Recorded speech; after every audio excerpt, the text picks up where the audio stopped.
Bom dia a todas e todos. Bem-vindos à 21ª e última aula de Geometria Algébrica 2.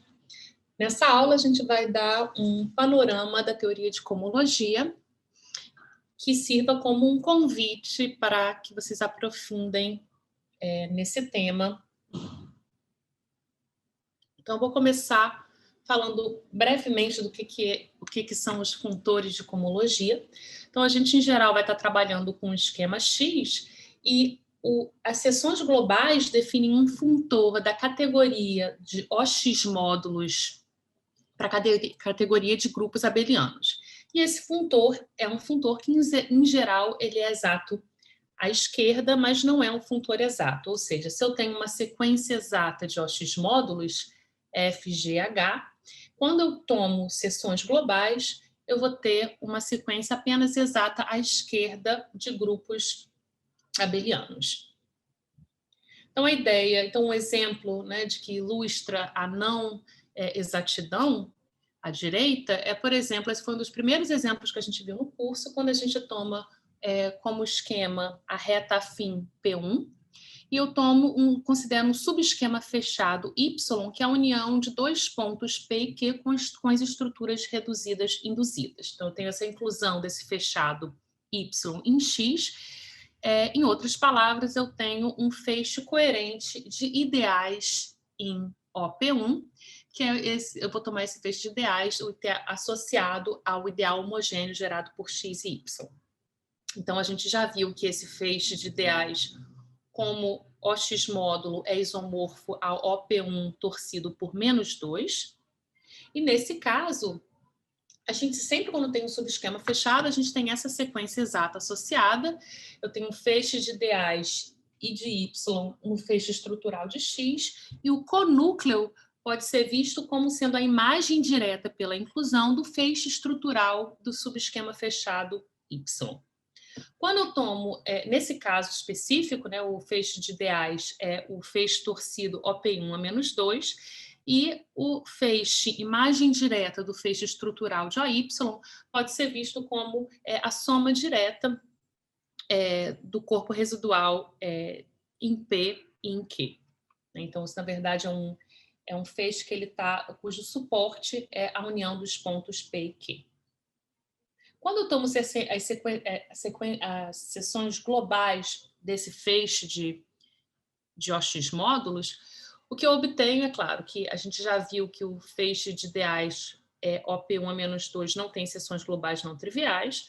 As seções globais do feixe estrutural são as constantes K, e a seção global desse feixe imagem direta do feixe estrutural de Y é a soma direta de duas cópias de K. Então, claramente, nesse caso, a gente não tem uma sobrejetividade.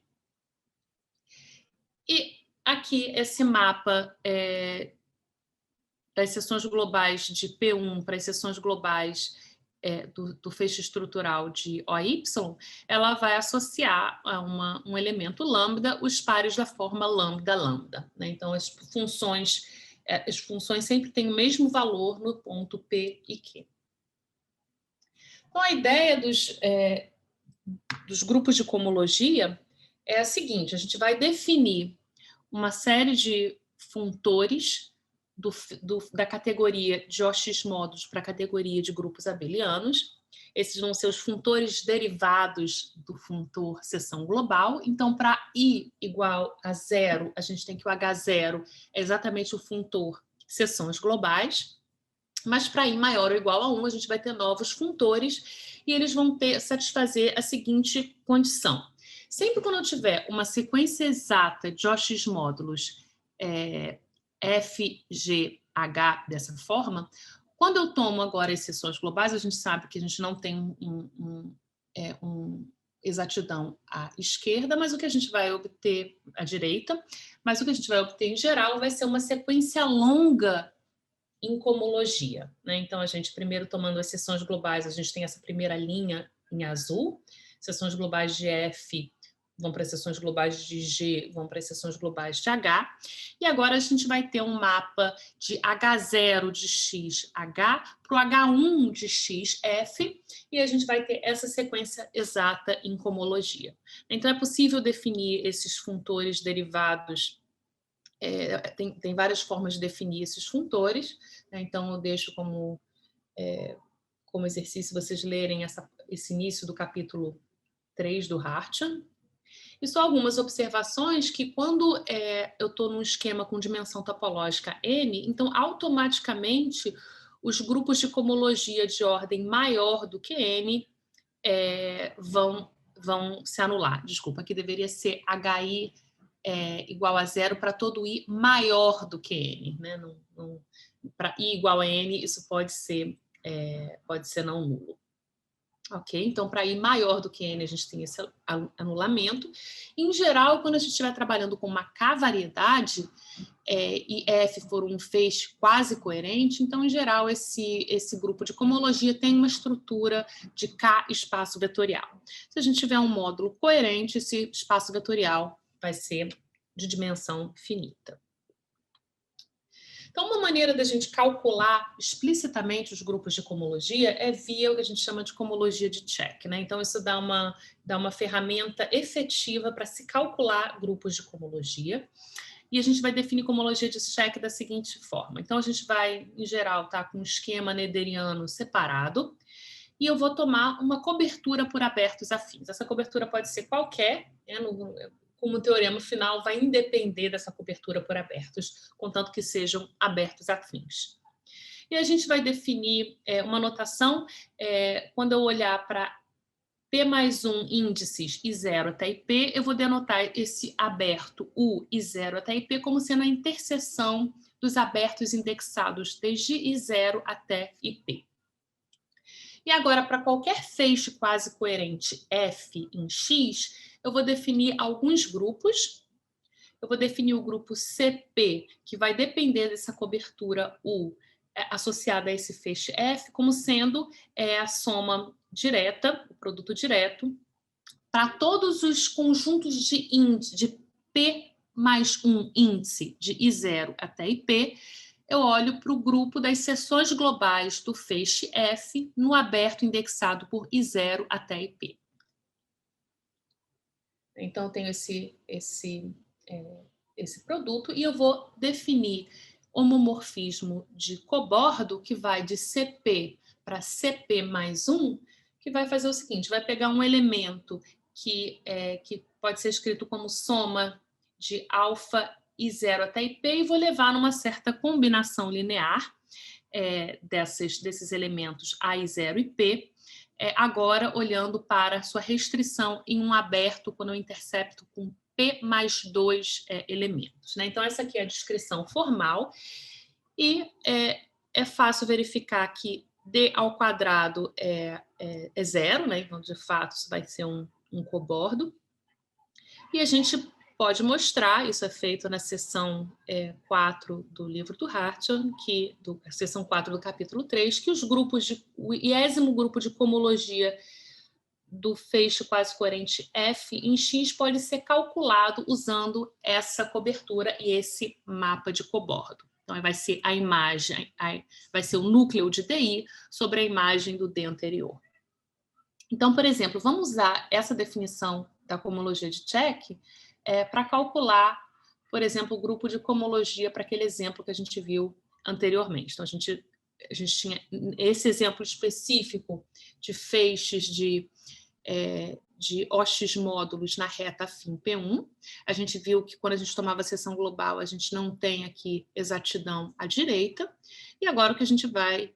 o que a teoria geral de funtores derivados nos diz é que a gente vai ter a sequência exata agora em cohomologia.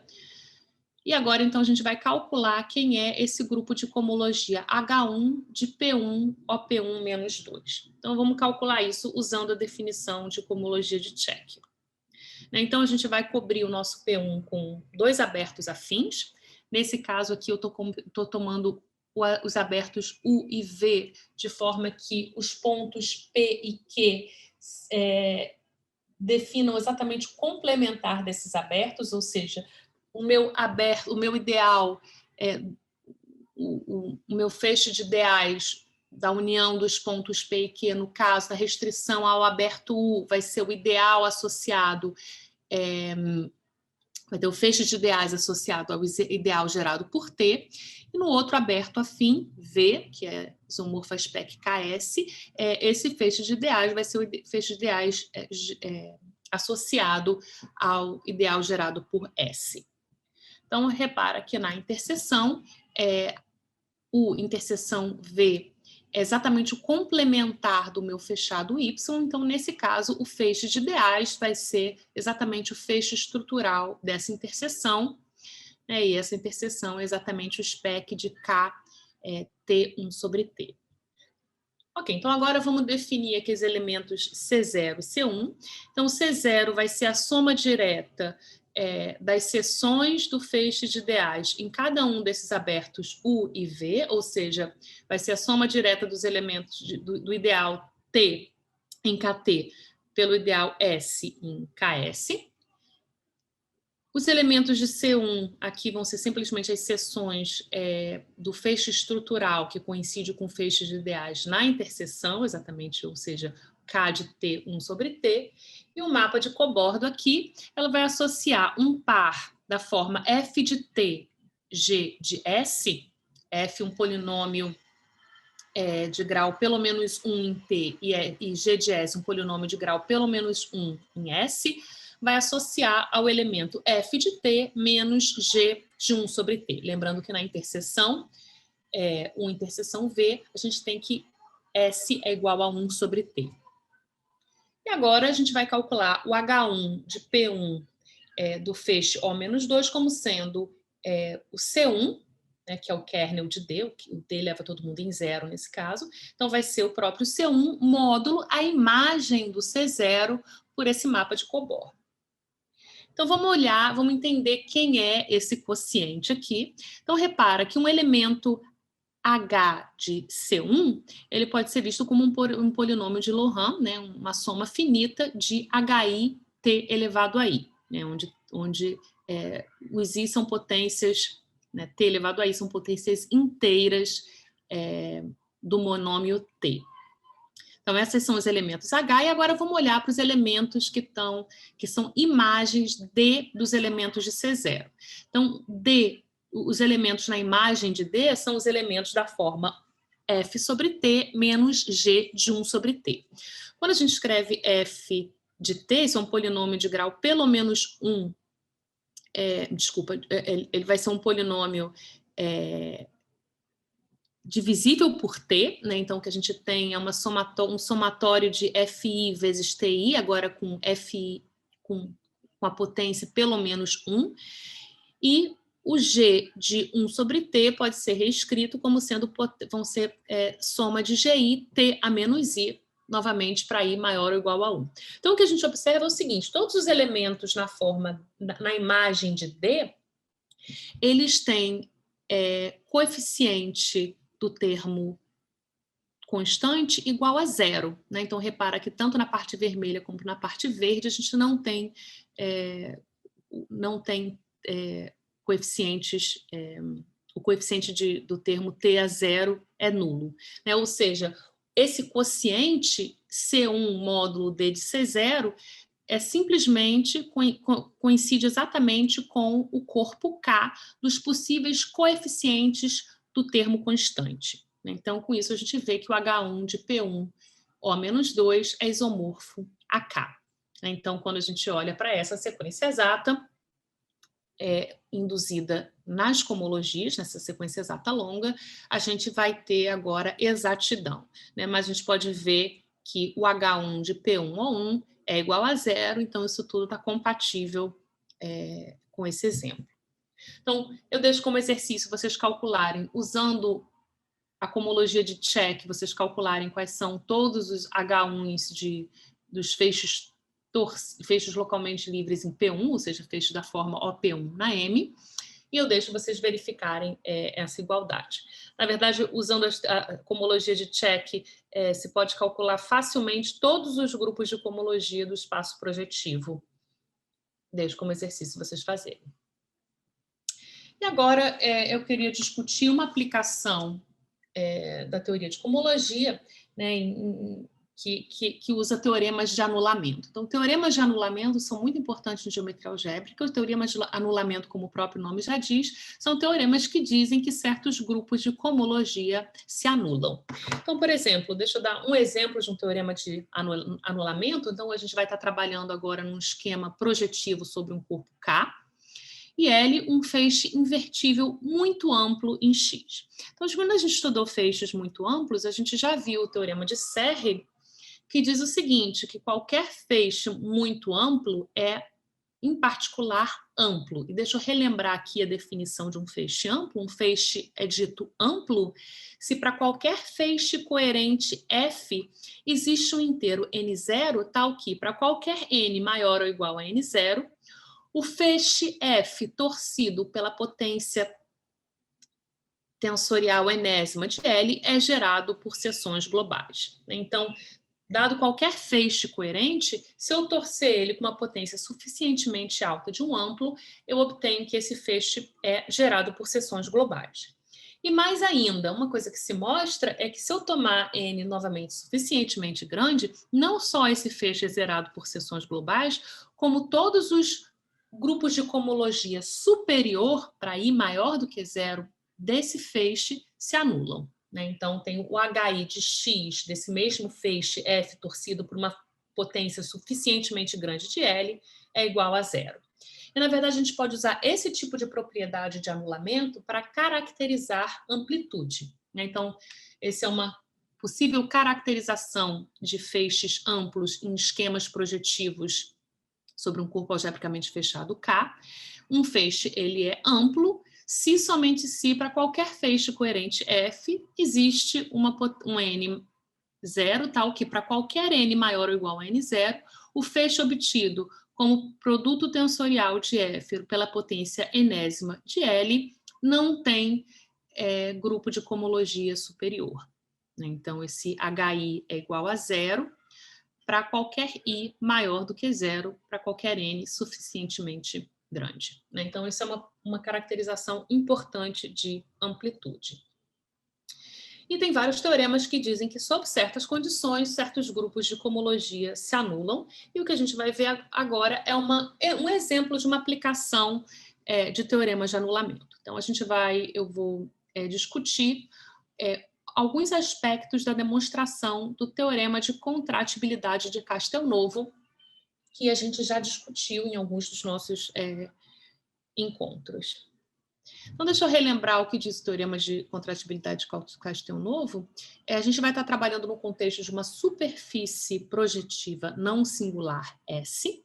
E deixa eu relembrar que a gente definiu, para qualquer ponto P de S, a gente definiu o blow-up da superfície S no ponto P como sendo um morfismo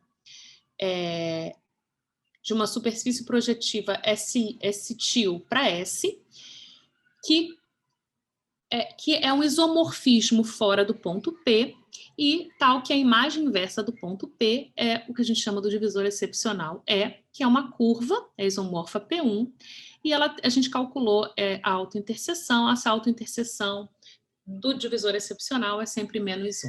Então, isso foi uma conta que a gente fez em alguns exemplos. E o que o teorema de contratibilidade de Castelnuovo nos diz nos dá a recíproca desse resultado. Ou seja, se eu tenho uma superfície projetiva não singular S e eu consigo encontrar uma curva C em S com a propriedade de que ela é isomorfa P1 e ela tem autointerseção menos 1, a gente chama uma curva desse tipo de uma curva menos 1. Essa curva menos 1 ela é, então, a curva excepcional de um blow-up. Ou seja, então, existe uma superfície projetiva não singular, S', e um ponto P em S', tal que a nossa superfície dada, S, é isomorfa ao blow-up de S' no ponto P. E via esse isomorfismo, a nossa curva menos 1, C, corresponde à curva excepcional do blow-up. Então, esse é o teorema de contratibilidade de Castelnuovo.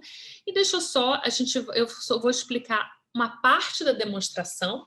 E, na verdade, essa parte da demonstração que eu vou explicar, ela se aplica num contexto muito mais geral. Então, aqui a gente pode supor que a gente tem uma curva C isomorfa P1 com autointerseção negativa. Então, a autointerseção C ao quadrado vai ser menos N para algum inteiro N, o inteiro positivo N.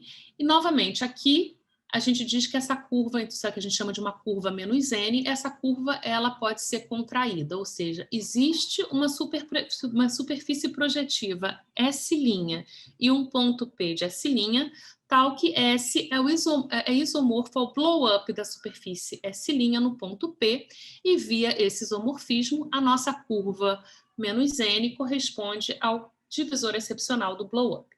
A diferença aqui é que essa superfície S', ela possivelmente é singular. A gente só garante que essa superfície seja não singular quando a autointerseção é exatamente igual a menos 1.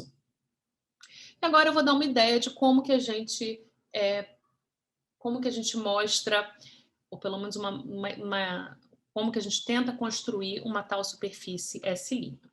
Então, a ideia é o seguinte, a gente vai construir um morfismo de S para algum espaço projetivo, ou seja, a gente vai construir olhando para sistemas lineares, de forma que a restrição desse morfismo ao complementar da curva C, ela vai ser um isomorfismo sobre a imagem e ela vai contrair, esse morfismo F vai contrair a curva C em um ponto.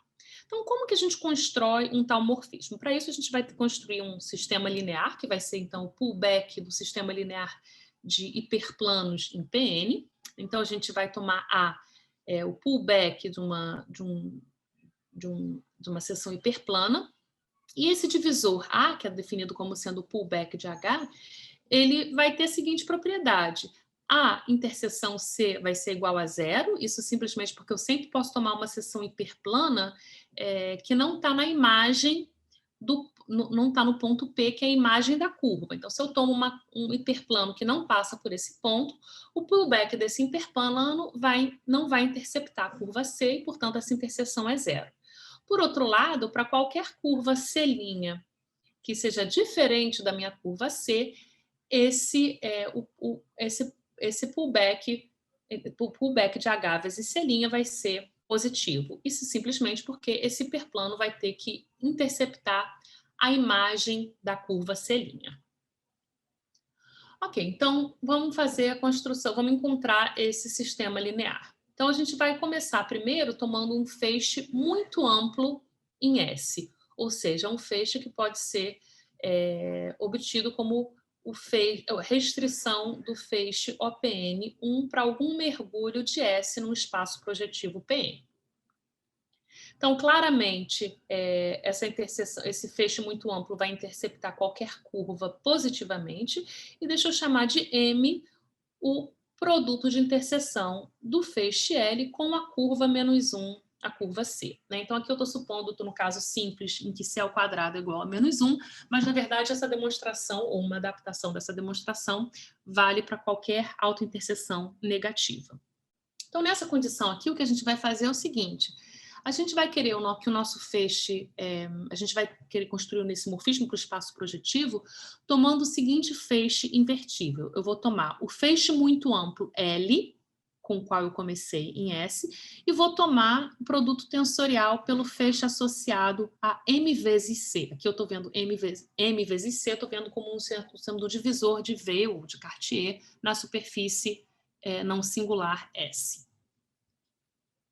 E repara que esse feixe, quando eu intercepto ele com C, ele vai ser zero, isso porque L vezes C é M, e C ao quadrado é menos 1, né? Então, a gente faz essa conta que A vezes C vai ser igual a zero, e para qualquer curva diferente de C, esse número de interseção vai ser pelo menos a interseção de L com C', que é positivo, né? Então, a gente vai querer, para mostrar que esse feixe invertível define um morfismo do espaço projetivo, o que a gente tem que fazer é mostrar que ele é gerado por seções globais. Ok, então a primeira coisa que a gente pode fazer é, a menos de trocar esse feixe por muito amplo, por uma potência suficientemente grande, eu posso usar aquela caracterização de feixes amplos para supor que o H1 de SL é igual a zero, né? Então a gente vai fazer essa hipótese, como eu falei, a gente sempre pode conseguir isso, basta a gente trocar o nosso L por uma potência suficientemente grande. E agora o que a gente vai ver é o seguinte, que quando eu olho agora para o H1 do feixe obtido por L, produto tensorial, OSKC, para qualquer K entre 0 e M menos 1, esse a gente vai ver que verificar que esse grupo de cohomologia se anula. Ok? Então, como que a gente vai verificar isso? Então, a ideia é a gente olhar para essa sequência exata usual. Então, o que eu tenho feixe, no meio eu tenho um feixe estrutural de S. À esquerda eu tenho o OS-C, que é o feixe de ideais da curva C na superfície S, com a estrutura reduzida e induzida. E o conúcleo aqui vai ser a imagem direta do feixe estrutural da curva C em S. E agora que a gente tem essa sequência exata usual, e agora eu vou torcer essa sequência exata por esse feixe invertível, L produto tensorial, o feixe OSKC, ou seja, o feixe invertível associado ao divisor de Cartier K vezes C. Então, o que a gente tem é essa sequência exata, né? Então, aqui eu tenho feixes invertíveis em S, né? O primeiro e o segundo termos, e o que eu tenho no conúcleo vai ser a restrição desse feixe à curva C. E agora, então a gente vai querer agora calcular o grupo de a sequência exata em cohomologia associada a essa sequência exata. E a gente vai usar aqui que o primeiro grupo de cohomologia, a gente vai usar que ele é igual a zero, e aqui a gente está usando a hipótese de indução, né, que começa quando K é igual a zero por hipótese. E agora o que a gente vai ter que calcular, para mostrar que esse termo de cohomologia, esse H1 do meio se anula, a gente tem que verificar que o H1 em C da restrição daquele feixe a C se anula, né? Então, vamos calcular quem é aquele elemento. Então, o L torcido OSKC restrito a C, para calcular essa restrição, basta eu entender quem é esse número de interseção. Então, quando eu calculo o número de interseção desse feixe invertível com a curva C, isso vai dar exatamente M menos K. Aqui, M menos K, né, estou supondo por hipótese que isso é maior ou igual a zero. Ou seja, quando a restrição daquele feixe torcido L, produto tensorial OSKC, restrito a C, isso vai ser exatamente o feixe torcido OP1 M menos K, que é um inteiro positivo. E aqui vocês vão usar aquele exercício do cálculo dos grupos de cohomologia para P1, para verificar que esse grupo de cohomologia, portanto, é igual a zero. Então, aqui agora eu tenho o termo da esquerda era zero por indução, e a gente acabou aqui restringindo a curva C, a gente acabou de verificar que o H1 de C em C, aquela restrição do feixe a C, é igual a zero. E aí, portanto, a gente mostra que o termo do meio tem que ser igual a zero. Ok, então com isso a gente mostra essa afirmação, e agora a gente vai usar esse resultado de anulamento, na verdade a gente vai usar só o M-1, para verificar que o sistema linear associado a esse feixe invertível é gerado por seções globais. Então, como que a gente verifica que esse feixe é gerado por seções globais? Então, para qualquer ponto P na superfície S, a gente tem que verificar que a nível do talo no ponto P, as restrições dessas seções globais vão gerar o talo. Então, a primeira observação é que, como a gente começou com um feixe muito amplo em S, a gente torceu S por esse feixe OSMC, né, M é um inteiro positivo, o que a gente observa é que esse feixe produto tensorial ele é gerado por seções globais para qualquer ponto fora da curva C. Basta a gente começar com uma seção global de L que não se anula, né, que gera o talo de L naquele ponto. E aí agora eu estou simplesmente multiplicando por a seção associada, né, a esse MC. Então isso de fato vai dar uma seção não nula, vai me dar uma seção não nula para qualquer ponto S fora, qualquer ponto de S fora da curva C. Então o que a gente tem que verificar agora é que para qualquer ponto na curva C, as seções globais vão gerar o talo do feixe naquele ponto. Então, a gente tem que verificar para os pontos X pertence a C em S. E aí, agora, aqui, para esse ponto, que a gente vai fazer é o seguinte, a gente vai olhar agora novamente para essa restrição, a gente vai olhar para essa sequência exata, né? Então, a gente começava com feixes de ideais de C em S, e o conúcleo, a imagem direta do feixe estrutural de C, e torcia por L, torcido por OSMC. Então, quando a gente olha para essa sequência exata, e a gente já verificou que aquela restrição, né, o termo à direita, é exatamente o feixe estrutural de P1. E agora vamos olhar para a sequência exata em cohomologia associada. Então, a gente tinha as seções globais do feixe L torcido por OS menos C, e a gente olha para a restrição para o H0 do P1 OP1, e assim por diante. E o que a gente viu é que aquele termo H1 é igual a zero. Né? Então, isso foi a afirmação anterior. E com isso, o que a gente observa é que, então, a gente tem uma sobrejeção de seções globais, das seções globais do feixe L torcido por OSMC, para o grupo das seções globais de P1, do feixe estrutural. E esse último grupo a gente sabe que é isomorfo ao corpo K, né? Então a gente pode olhar, por exemplo, para a seção global 1. Essa seção global 1 ela gera o talo em qualquer ponto. E agora, como essa seção, esse homomorfismo em seções globais é sobrejetor, eu consigo encontrar uma seção global do feixe cuja restrição ao ponto X não se anula. Então, isso mostra que esse feixe vai ser gerado por seções globais também para pontos em C. Né? Então, com isso, a gente vê que a gente verifica que esse feixe é gerado por seções globais, e aí, portanto, a gente vai definir um morfismo para um espaço projetivo, e aí é um segundo passo da demonstração, verificar que a imagem desse morfismo vai ser uma superfície projetiva não singular, e o mapa associado é exatamente o blow-up. Mas essa parte vai usar outras técnicas. Né? Mas então, isso que eu queria mostrar é ilustrar como que o teorema de anulamento, anulamentos de cohomologia, podem ser úteis, por exemplo, para a gente construir morfismos. E deixa eu terminar essa discussão falando sobre uma generalização desse resultado para a dimensão superior. Né? Então, o teorema de contratibilidade de Castelnuovo não tem uma generalização automática para a dimensão superior, e o que eu vou discutir aqui é uma generalização no contexto do programa de Mori. Então, o que a gente tem em geral? Então, em geral, a gente vai estar com uma variedade projetiva não singular sobre um corpo algebricamente fechado.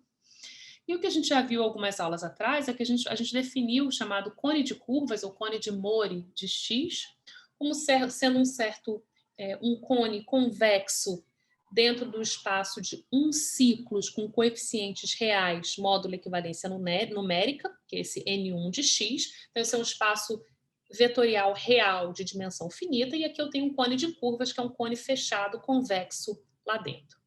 Então, a estrutura desse cone pode ser bastante complicada. Então, o primeiro teorema em teoria de Mori de dimensão superior é dar um teorema de estrutura para esse cone.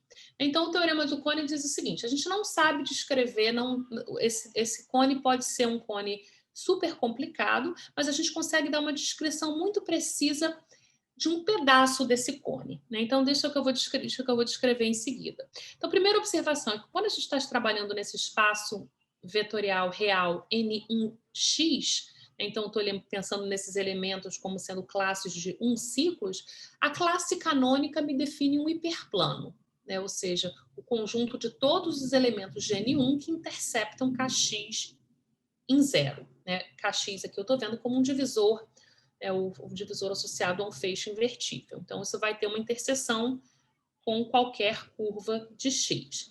E, em particular, esse hiperplano vai dividir o meu espaço em dois subespaços.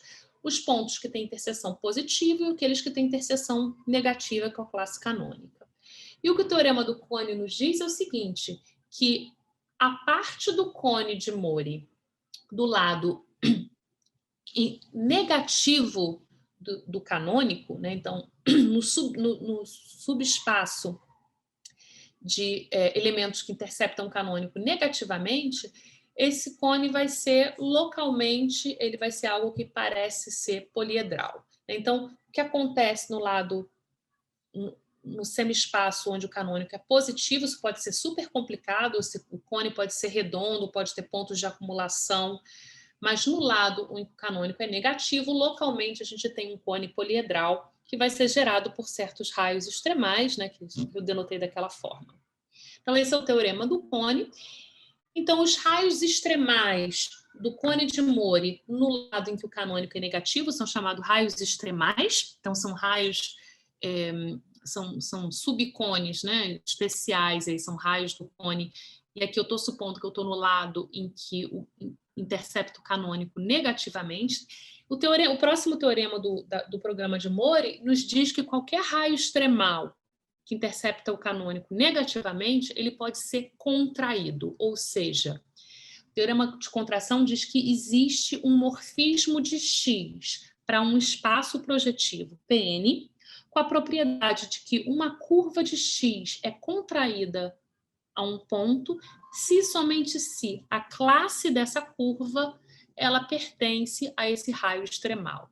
Ou seja, o morfismo que contrai exatamente as curvas cujas classes estão no raio extremal.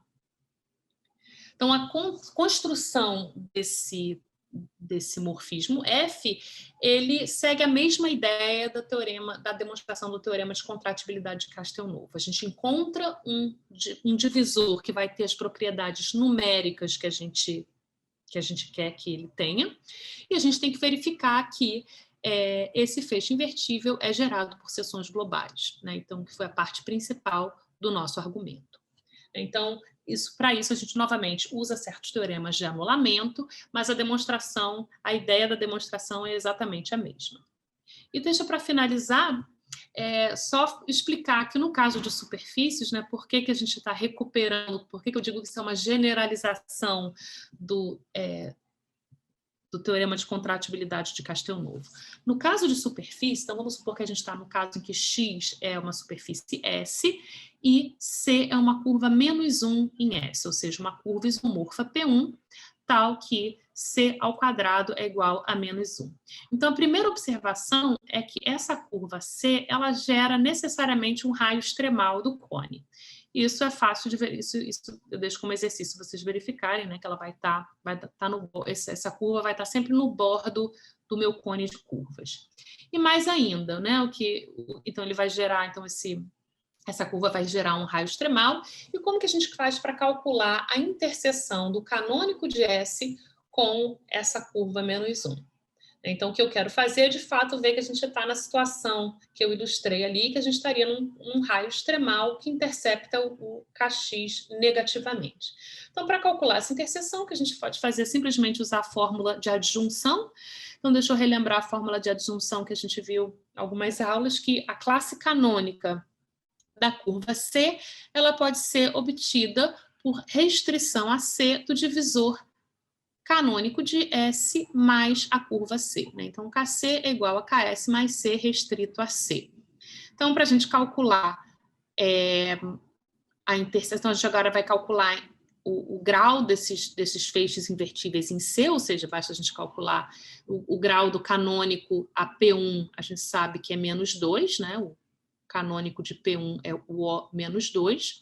E agora, calculando a interseção com C, a gente vai ter K vezes S, Ks vezes C, mais C ao quadrado, que a gente sabe que é menos 1. Então, quando a gente calcula, o que a gente obtém é que a interseção do canônico de S com a curva menos 1C, novamente, é menos 1.